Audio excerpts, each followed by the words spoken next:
And then fourth one, we're going to talk next week. See if we have the time tonight to touch. The fourth one, if your attachment to phenomena as a real existent, means like just think about right now, you know.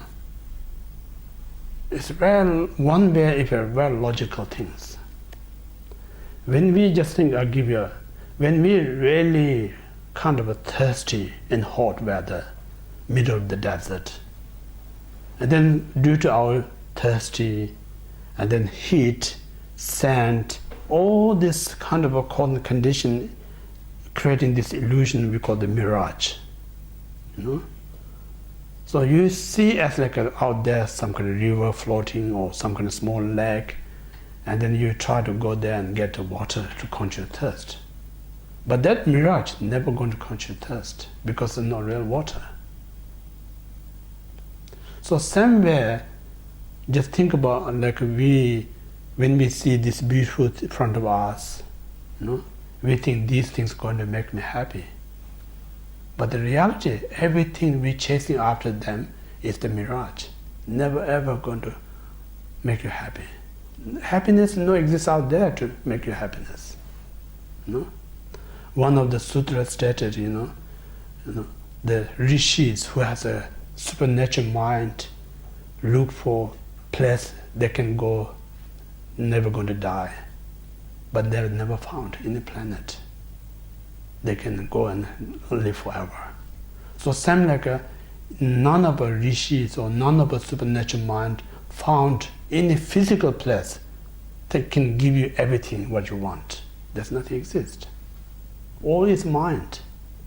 So in this way, I'm always making a joke, you know, how many things we put in our garage say it's useless. None of them is useless at the beginning when we bought. You know, we all thought this is a need, necessary. We pay, kind of economically we pay the money. Physically we put effort to bring all the way from shop to home. But then one day this is not giving you happiness. You put in the garage, and then now you look at Sam, and still we're not learning anything. You know, so this is not only in this life. We're just repeating this life after life. Still we're not living. You know? If you really look at how deeply ignorance us. You know? No matter how many times you fell down from the stair, but still you're not fixing it. You know?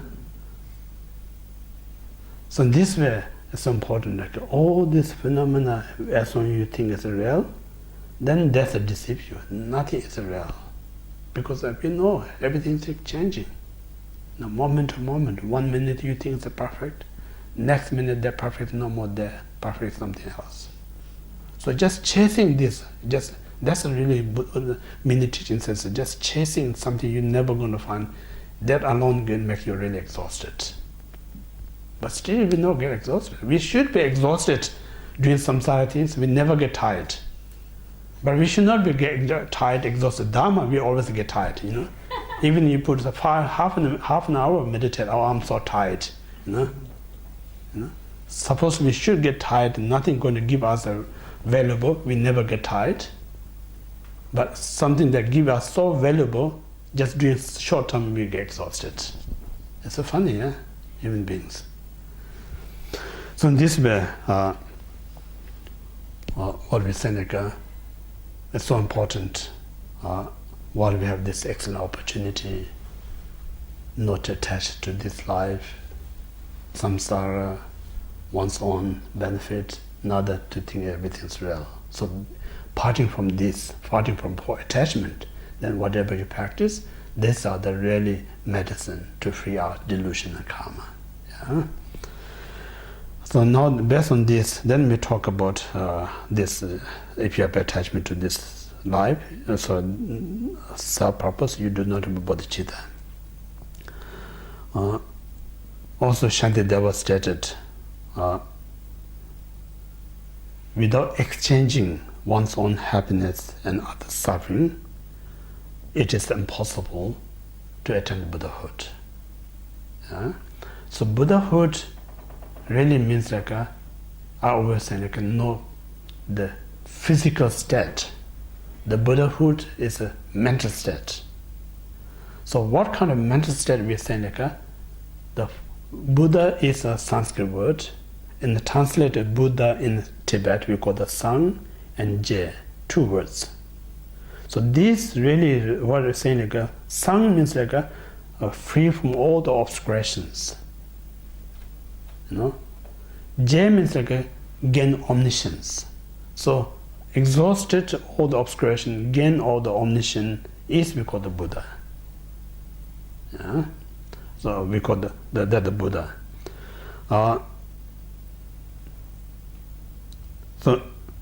So this exchanging self and other is the method, the most powerful method to free of all the obscuration, gain the omniscience mind. So this is the method of the attain the Buddhahood. But again, we need to kind of address, why Mahayana talk about or encourage us to exchange self and others. We need to know what's the disadvantage attached to oneself. What's the advantage to cherishing to others? These are very important. More you know about this, then it makes you more value to exchanging self and others. So first we talk about the disadvantages like just think about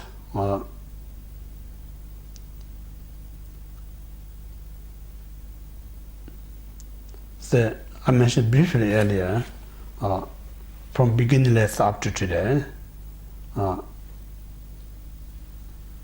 we experience there's no way we can count how many times we died.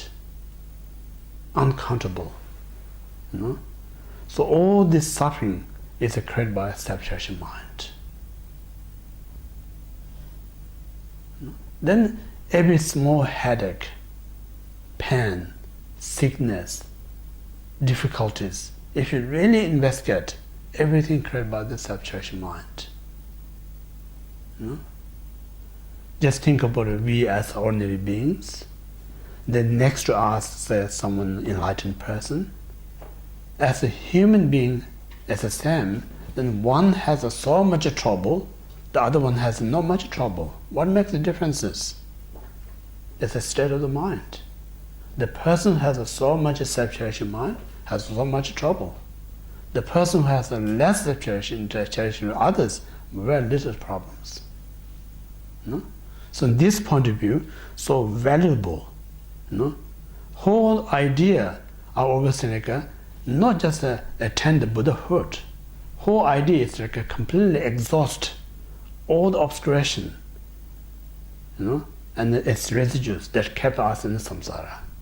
So Buddhist practice is completely to free us the obscurations. So once you exhausted everything, then we call the attain enlightenment.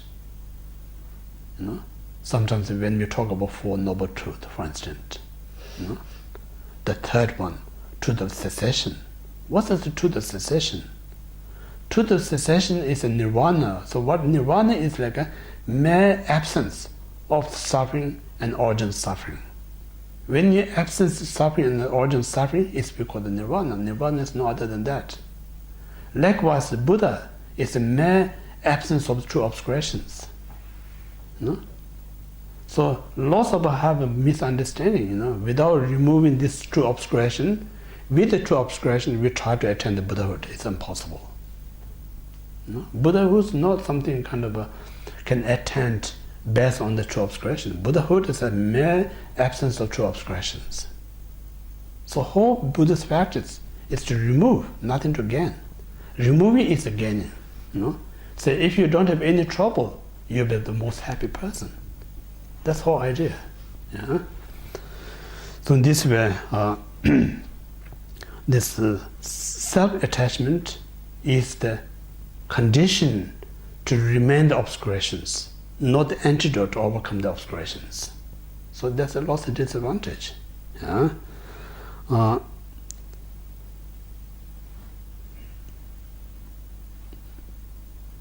So there's many, maybe probably not go through that.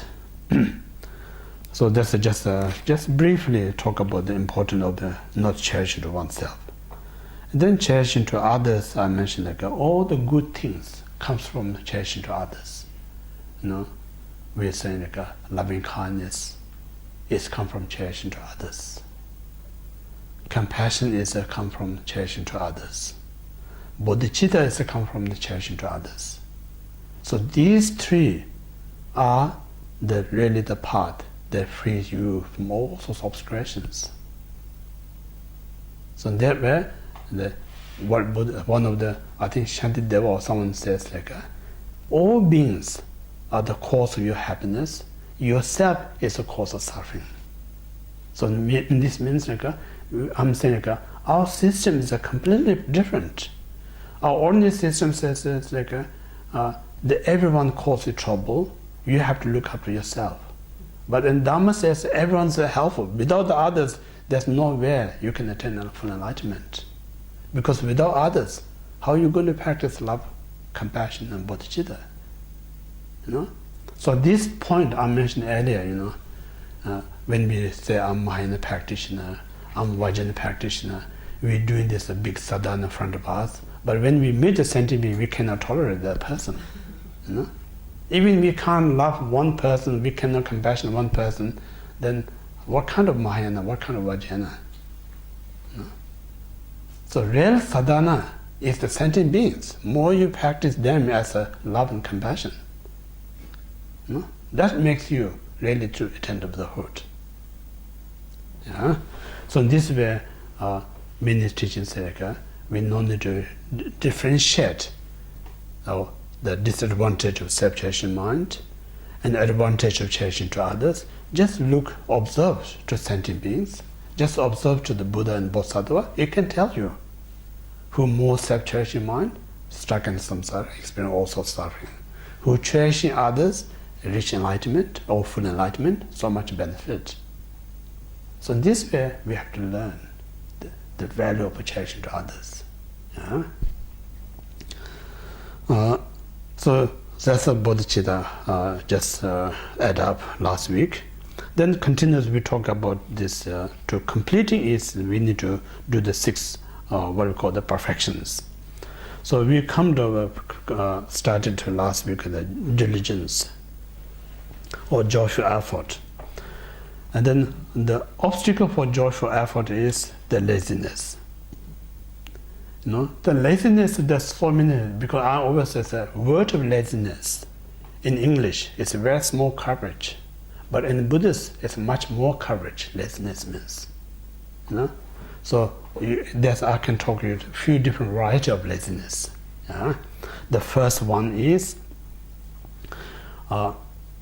it's normal laziness, passive.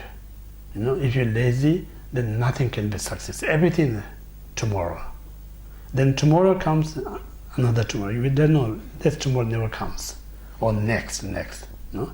So everything that delays you is laziness. That's one. That's the first one. And then second one, even if you were active, but you were active with the negative than the virtues. No, we have so much energy doing samsaric things, but we have a very little energy to do the positive, such as practice. So that means that we so attach, we so indulge the samsaric things. This is another laziness, second laziness. And the third one is like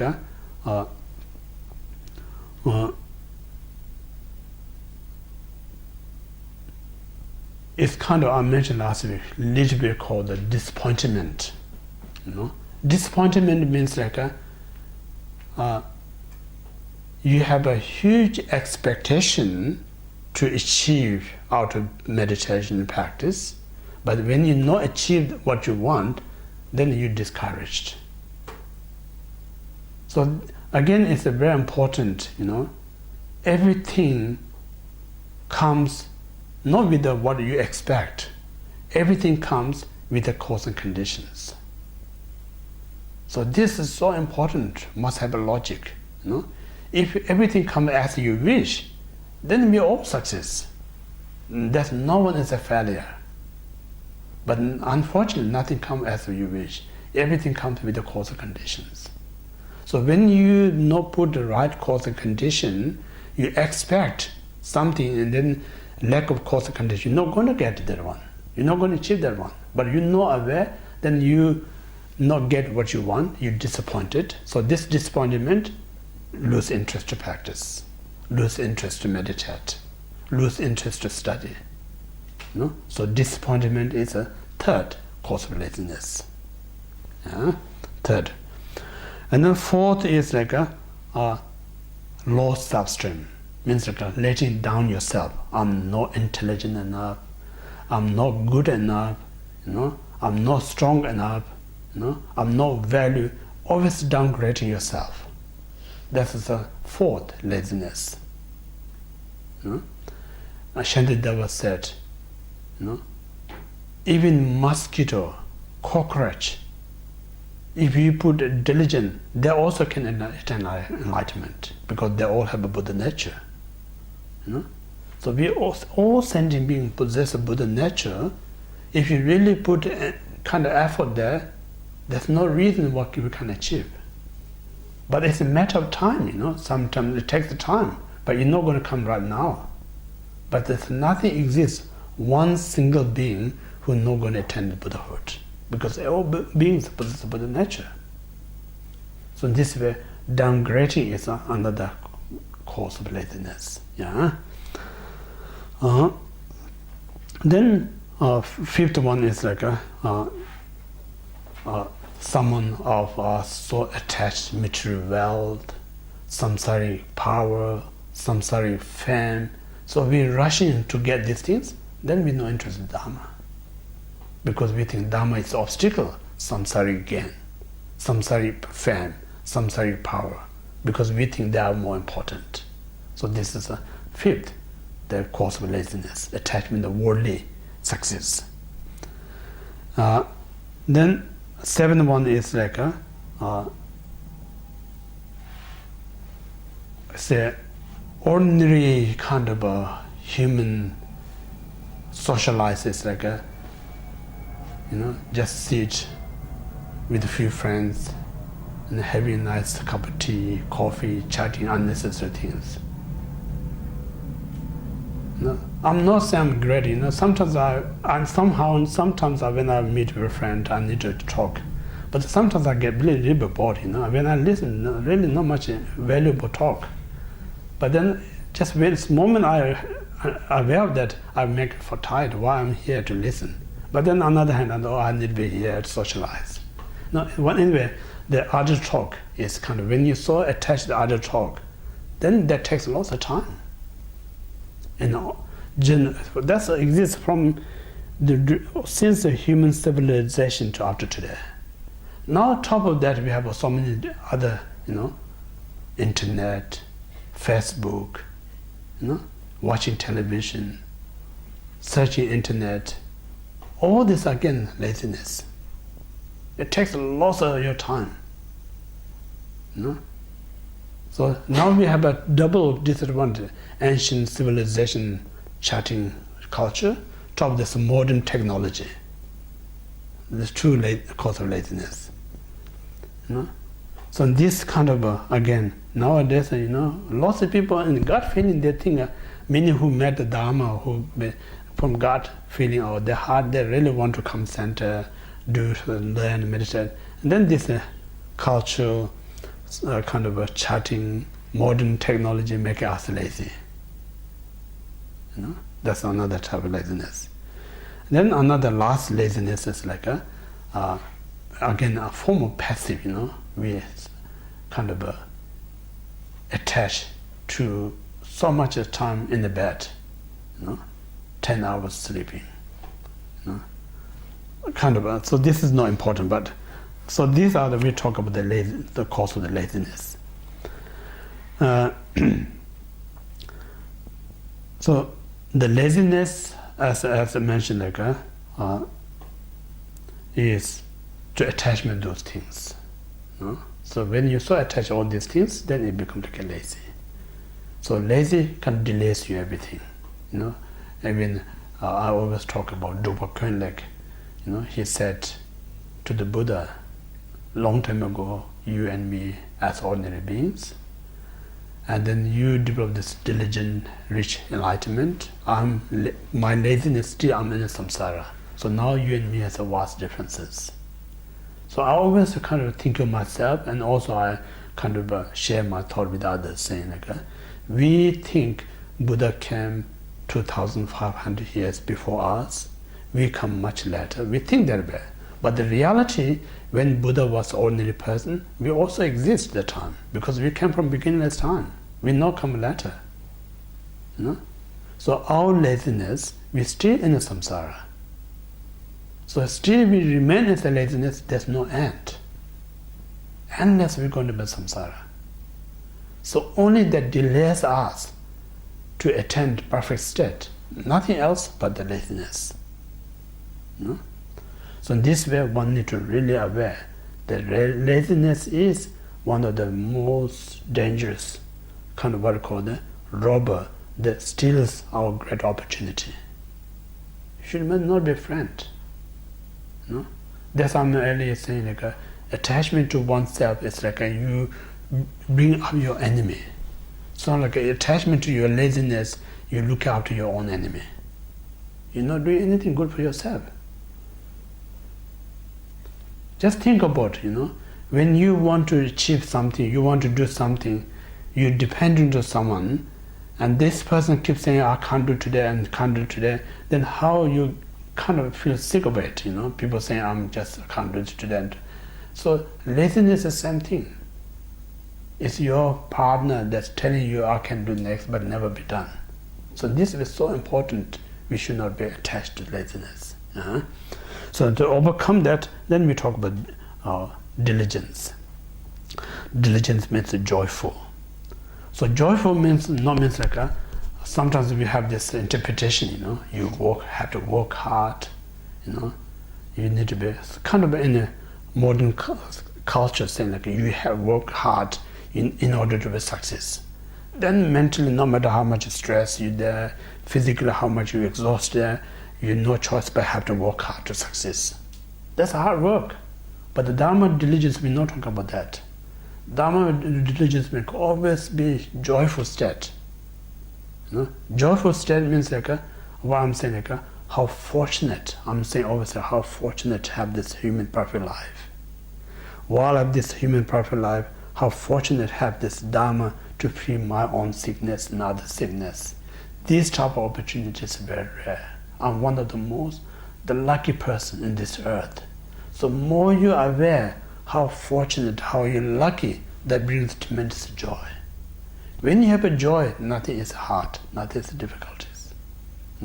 So this we call the joyful. It's not just a matter of hardship. That's not the joyful effort.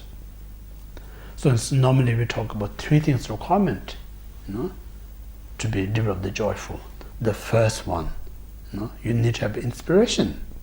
Inspires, what you're doing is such a valuable, you need to be aware of that. Not many beings have this opportunity, what I have the opportunity. So when you realize that, it brings a tremendous, inspires you. That's the first.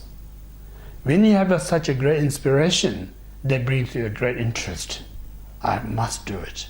I'm so fortunate, I'm so lucky that interest comes. When you have inspiration and interest, these two are the creator of the joy. Joy is not just going to come by the force. Buddhists talk about everything's cause and effect. So joy also requires the cause. The cause of joy is inspiration and interest. So if you have this inspiration and interest, joy is going to be there. So when you have a joy, nothing is in difficulties. So that's how to develop the joyful. So when you practice the joyful effort, then there's lots of benefits. You can say temporary and ultimate. Temporary, you may say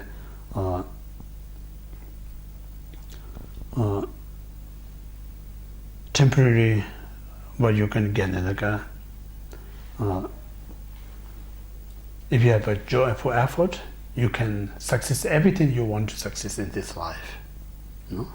If you have an effort, diligence. Then another one is like if you have a what you call the diligence, you can have a loss of it, knowledge, experience, realization. All this comes from the joyful effort. Also, Madhyamika Avatara by Chandrakriti state. No? Every great knowledge and realization occurred by this effort, joyful effort. If you have a joyful effort, then you're going to have all the knowledge and experience. If there's no joyful effort, lazy, nothing can achieve. Sometimes people may have this because our mind only see the present, we don't see the past. Sometimes we get some kind of wrong view. So say, some people do very little but so success, others doing so much, very little success. So seems like it's a little bit play with the luck or bad luck. But the reality is not just luck and bad luck, it's a cause and effect. Because if you look at this life point of view, it's true what you're saying, luck or bad luck. But Buddhist point of view, the person previous cause and condition, and this life very easy can achieve so many things. Other person very lack of the cause and condition, very hard work, still achieve very little things. For instance, we talk about some great master's emanation, an ordinary reincarnation. The both born at the same time, but one emanation who study much faster, gain realization much faster without much hardship. And this new reincarnation monk or nun, whatever, put lots of effort, very little progress. So what this makes difference is one is already done so much effort in the past, one haven't done so much, so this life makes vast differences. Same thing, if you say one of the students done so much hard work, study today, others haven't done anything, the next day these two going to be big differences. Who done the more study today, tomorrow going to be more knowledgeable. Who less than today, going to be less knowledge. If you haven't done study, where your knowledge going to come? It's a logic. So in this way, there's no result without cause. Every result that we have is created by its own cause and condition. So if you believe result may come without cause, that's a completely wrong view. So in this way, it's impossible. If a result comes without cause, then that very point we can prove Buddha is no omniscient person. One of the main Buddhist view is the cause and effect. If the cause and effect not apply to everyone or everything, then there's a mistake, teaching of the Buddha. So in this way, there's nothing exists, any result without cause. So in this way, joyful brings that. Then the ultimate benefit is Buddha's always great sense of joy to turn wheel of Dharma. There's no tiring, exhaustion. Sometimes I'm sharing with the people, tiring, exhausted, it's not the matter of how much you've done things. It's a state of the mind. If your mind is virtuous and positive, no matter how much you do, you get very little tired. But if you mentally so much negative, without doing much, you get so exhausted. That's the reason shamatha meditation we talk about so important, because when you do shamatha or single pointed meditation, when your mind is so clear, with a clear mind, no matter how much you rush and do all sorts of things, you get very little tired. But when you don't have this single pointed state of mind, you're so kind of what you call the busy thinking, chaotic mind, just sorting that things out, it makes you tired. So it's not kind of matter of how much you do, it's a state of the mind. So this reason shamatha is so important, because the shamatha gives us the right platform. Whatever you do, less you get tired, much more energy. That's the reason sometimes we call it rejuvenation, when you have such a clarity of the mind. So in this way we call the Buddha is always a meditative state, which says Buddha meditative state. Meditative state means always remain in a positive state of mind. So when you remain in that state, never ever going to get tired. The moment your negative thought rises, you get tired. For instance, just simple example, when you enjoy something with a positive mind, and that time you don't get tired. The moment you get one negative mind, it's enough to collapse. Not only big things. I'll give you one example, as a community, we all kind of doing kind of organization, helping something, we're so energized, we're so happy. Then one member come with a negative mind, say some kind of negative comment, then everyone get disturbed, exhausted, lose interest. So one negative is enough to lose your energy. So this reason we're saying the positive mind makes you never get tired. Negative mind will get tired. So this way, nowadays I'm saying people may say we have so much long hour to work and get tired. That is the only condition. The real is our mind. More we get mind negative, we much easier get tired. Yeah. So that's one. Sometimes I'll give you an example. Bodhisattvas who run around the world helping so many beings, doing far more greater than you and me, but they less get tired. Doing so many is not the cause, it's just mind. Yeah? So in this way, diligence is kind of where the method to bring positive mind. When you have a positive mind, then nothing gets tired. That's the benefit, temporary and ultimate.